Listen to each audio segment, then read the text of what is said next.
Qu'est-ce qui change au niveau de la communication entre un cours en salle et un cours en ligne? Ça, c'est une question intéressante.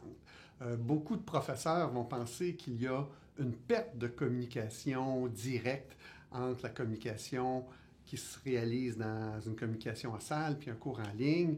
Et en fait, sur certains points, ils ont raison et sur certains autres, ils n'ont pas raison. C'est vrai que quand on est dans un cours en salle, dans un amphithéâtre, on est capable d'avoir le contact visuel et on est capable d'avoir une espèce de rétroaction non verbale instantanée. On est capable de voir ceux qui nous suivent, ceux qui ne nous suivent pas.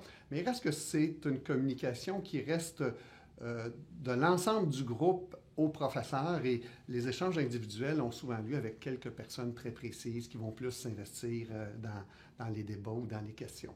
Maintenant, je dirais qu'un premier avantage, un avantage quand même des cours en ligne, c'est de démocratiser la communication, c'est-à-dire que ça permet, les recherches le démontrent aussi, la communication asynchrone dans un forum de discussion permet aux plus gênés de s'exprimer par un autre moyen. Ça nivelle un petit peu plus les choses. Ça permet des communications qui sont davantage de communication individualisée, c'est-à-dire des communications un à un où le professeur communique avec l'étudiant.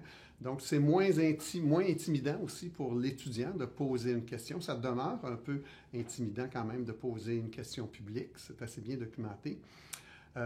Et finalement, des études menées dans des cours à distance qui n'utilisaient que les forums de discussion ont démontré quand même qu'il y avait vraiment un niveau de satisfaction qui pouvait être très élevé, entre autres par rapport à la dimension communication. Donc, il est possible d'avoir une communication significative dans un cours à distance. C'est sûr que cette communication-là sera nécessairement médiatisée et c'est sûr qu'il y a toute une gamme d'outils technologiques qui sont disponibles pour ces communications-là.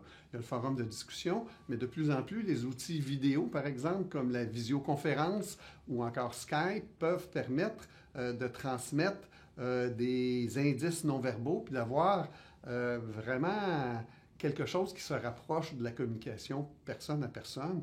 Alors moi, par exemple, dans les cours que je donne, je vais parfois offrir des séances de disponibilité sur Adobe Connect et s'il y a des cas vraiment plus difficiles, des questions auxquelles il est plus difficile de répondre, je vais inviter les étudiants à céduler une rencontre Skype et on va pouvoir discuter en direct de sujets plus compliqués, plus émotifs où la réponse n'est pas si claire.